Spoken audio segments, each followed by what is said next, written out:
But here we are, a match a lot of people have been waiting for. Currently watching DreamHack 2013 Summer Open. Currently in group stage number 2, flight number 2, groups 9 through 16. We're currently covering as I refresh the Wikipedia page to see what's up. Looks like not many results are in. Jadong is currently up 1-0 over Elfie, and that's the only result that's really on Wikipedia. This is group number 10, involving Lucifron, Feast, Harstem, and Avikaten. Lucifron, Spaniard, Feast, the Belgian? Maybe? Top left-hand location, I present to you the green Terran player representing Team Mouse Sports.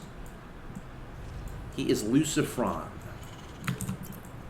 His opponent in the bottom right is the red Protoss player, Feast. Belgium, representing Team Millennium. Okay, so here we are on PBT, Belshir Vestige. Now, these two players getting to this point... Oops, I'm trying to look these stats really quick. Getting to this point, in group stage 1, we actually casted one of Feast's matches yesterday. He won very convincingly. It was a PBT. I remember he went for like a Zealot Stalker Rush type thing, and it won in the game. So Feast got second in his group. He lost to Goody. Lucifron was first in his group. 3-0, 6-1. His only dropped map was to Bunny in TVT.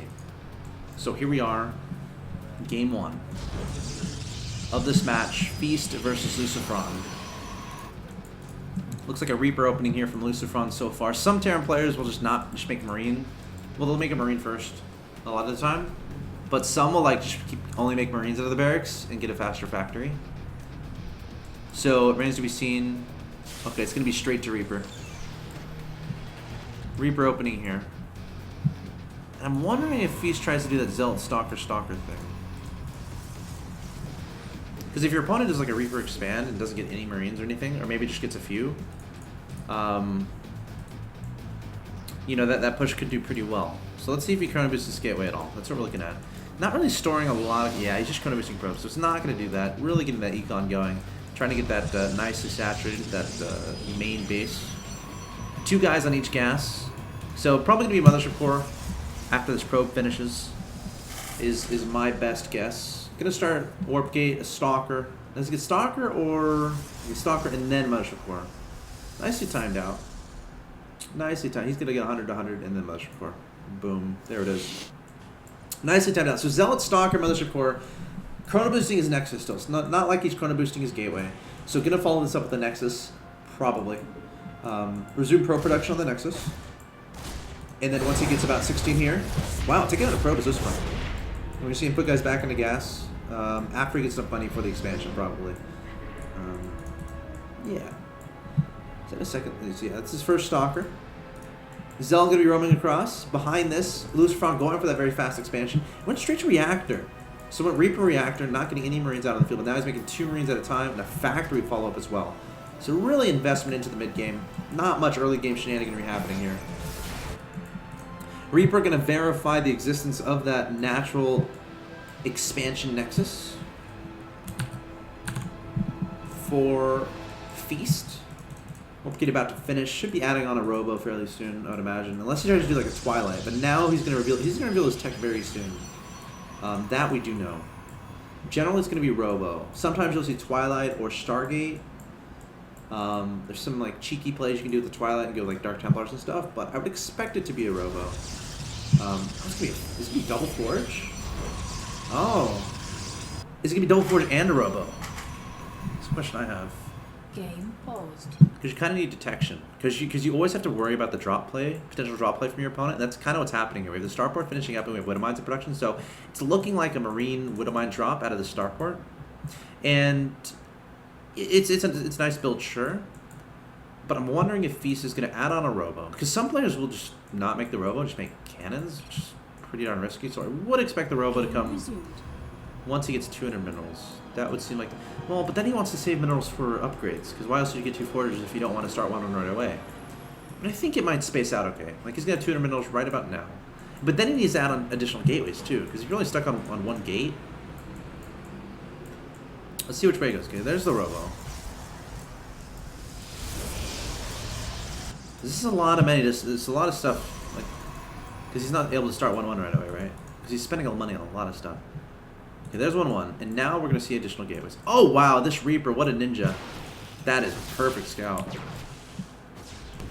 Wow. Okay, that's a good scout.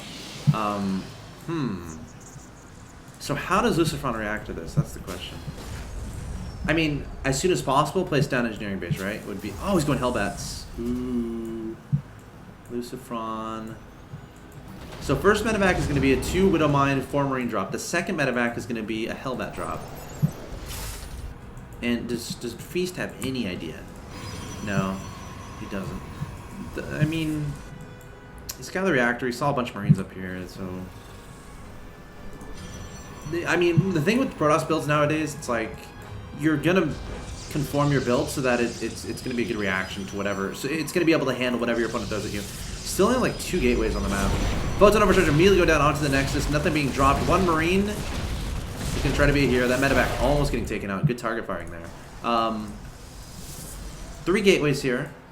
And adding on Twilight so we can continue with 2-2. Crazy fast upgrades. Crazy fast. See if this works out. Still adding on those probes. Nice saturation in both bases so far. Meanwhile, Lucifron adding on a 3rd command center. Already has 1 medevac going across the map with Hellbats inside. Now it's going to be very important. 1 Photon Overcharge has already been used. So he only has energy for 1 more. If he has yet. Yeah, he does. But here we go. The Hellbats coming into the main base. You don't want to lose too many probes. Oh, not losing a probe yet. Oh, this is terrifying. So, a fun stat. Ooh, okay, so medevac's taken out. Those Hellbats did a lot of damage, though. I mean, not a lot of kills, but the thing with Hellbats is, as long as you bring the probe down to this orange level, where they only have 30 health, they'll get 1 shot now. They'll get, these probes right here will get 1 shot by a Hellbat. Because it does 30 damage, right? Oh, gonna drop at the natural.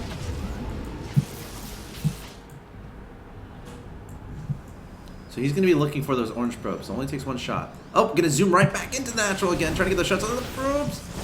Taking down 1. That guy's lucky. His shields must have just been regenerating. Doesn't save that other Hellbat. Okay. Yeah, the see it as 30 versus light, 18 versus normal.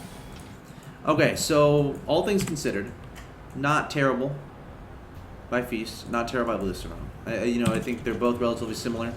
Now, upgrade event is just going to belong to Feast, but Lucifron isn't too far behind. Also, he's at 3rd orbital command, already started there.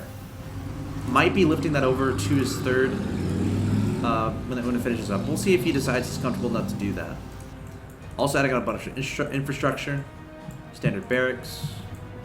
No reactor on that starport. Okay, there's a reactor on the starport. Really interesting. I wonder if he keeps making Hellbats. That'd be interesting. Because, like, the thing is, he didn't lift his starport on the reactor, so that makes me think he will keep making stuff out of that factory. Because he kept it right. Why else would he keep the reactor there, right? Why not give it to the starport, waste that build time? So I would expect, yeah, he's going to keep making Hellbats. He's going to keep dropping them. And he's going to keep them in his composition, right? So if he's going for... Oh, gosh. Good shots there onto the probes. Oof. That's a lot of weak probes. Gotta be careful. Not terrible control there from Peace, though. Again, he's playing this decently. Peace going straight into Colossi. I think that's very a good decision against Hellbat composition. Of course, Hellbats do a lot of damage, but if they can't actually reach your army, you're doing good, right? So you kite away from with Colossus. Oh, gonna run these probes. Another Hellbat drop here from Lucifron. Taking down 2 or 3. Almost getting another money shot. Medevac gets targeted down. Great force field there from Beast. Lucifron's okay trading here, though. Because, like, he's getting a 3rd. He's getting his econ up. He's getting his upgrades going. It's not like his build is, it's not like his macro is struggling back home. It's just scan. You see the Robo. Sees the Robo Bay as well, and he sees it researching. So he's going to know exactly what's happening from his opponent. Let's see how he responds. Obviously going to need Vikings in the composition. Look at this. Already adding on a Mobius Reactor. Already has a Ghost Academy. It's pretty interesting because he saw how fast the Double Forge is. So generally when you go for fast Double Forge as a Protoss, you're going to be getting the Twilight a little bit earlier than normal because you're wanting the 2-2 to start right away. And I think Lucifron has identified this. The fact that if you're getting the Twilight Council that fast, you're likely going to get you have the ability to get to High Temple Archives a little bit faster. So I feel like it was just a safety move there from Lucifron to get the ghosts out. But now he just scanned and he saw the Robo Bay. So he's going to go into Viking production. Of course, the right move. And this is a scary composition. Gosh. I wonder how... This is so scary. It's a lot of Marauders, man. It's a lot of Marauders. However, Feast does have the upgrade advantage right now, 2-2. I'm a little bit surprised we don't see a drop coming over to the right-hand side of the map. Just throw 3 Stalkers, plenty of cannons there to watch out for those. Here we go, stepping forward, bringing the Hellbats on top of the Sentries, on top of the Colossus, trying to get that damage done. Beast trying to cut away. Mothership Core isn't in the area. Photon Overcharge would be okay on this next. It wouldn't be game-changing whatsoever, but Lucifron just swooping in here with the Hellbats and Marauders, and this is a very strong composition indeed. There's the Photon Overcharge, and the Nexus going to be targeted down. That's going to have to be canceled. This is not a good situation here for Feast. Great decision there from Lucifron, zipping in there with the Hellbats, dropping them on top of his Protoss opponent's army. Beast does not have enough, and there's the quick GG. Lucifron taking victory in game number 1. Wow.